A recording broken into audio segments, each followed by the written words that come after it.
3 का 2 61 5.2 का एनसीईआरटी में 10वीं क्लास का है। ठीक है, देखिए इसमें भी उसी टाइप से जो पहले क्वेश्चन में जो बताए थे कि पहला पद मान लेंगे, पहला पद ए सार्वंतर डी, ये दो काम जरूर करेंगे सिर्फ किसमें, बॉक्स वाला क्वेश्चन में। पहला पद मान लिए और सार्वंतर भी मान लिए, कितना डी।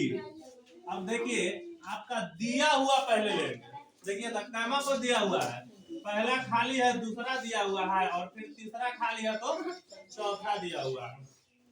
तो दूसरा पद आपका दिया हुआ है, दूसरा पद कितना है 13, यानी a प्लस डी बराबर 13, समीकरण 1। समझ गए, समीकरण 1 निकल गया। उसके बाद देखिए फिर कैमा पद दिया हुआ है चौथा, तो आप लिखिए चौथा पद ए कितना दिया हुआ है, चौथा पद आपका कितना है 3 है, यानी a प्लस 3d बराबर 3, समीकरण 2।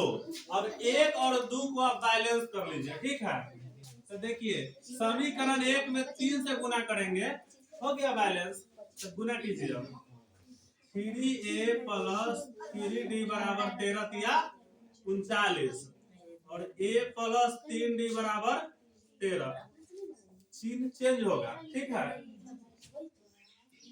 3 से 3 यानी 3d से 3d कट गया, 3a में से 1 a जाएगा तो 2 है और 39 में से 3 जाएगा तो 36, यानी 2 से आप 36 को काट दीजिए 18 मरतबे, यानी a का मान आपका आ गया 18। a का मान कितना आ गया 18। अब समीकरण 1 में आप मान रख दीजिए, समीकरण 1 में a का मान। ठीक है, तो समीकरण 1 आपका कितना है a प्लस डी बराबर 13, a का मान जैसे आप 18 रखिएगा तो d बराबर 13 माइनस 18, तो d बराबर 13 में से 18 जाएगा तो -5। तो आपका देखिए d का भी मान निकल गया और a का भी मान निकल गया। तो a को आपका पहला पद था, बॉक्स जो खाली है कितना है, पहला पद है, तो पहला पद आपका कितना है 18, एक ये आंसर हो गया। ठीक है, उसके बाद कामा पद खाली है, पहला दूसरा तीसरा पद,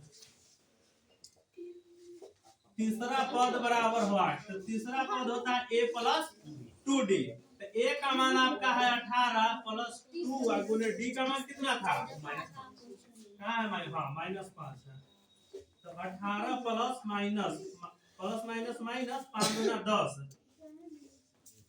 आगे आइए 18 प्लस माइनस 10, यानी 18 में से 10 गया था 8, आपका आंसर कितना हो गया 8, यानी आप भर दो इसमें कि पहला पद हो गया आपका 18, पहला पद कितना है, पहला पद 18 और तीसरा पद 8। देखिए एक चीज इसमें घटते क्रम में है, 18 में से 5 गया तो 13, 13 में से 5 गया तो 8 और 8 में से 5 गया तो 3, 5 कम हो रहा है ना। ठीक है, देख लीजिए, समझ में आ गया बढ़िया से।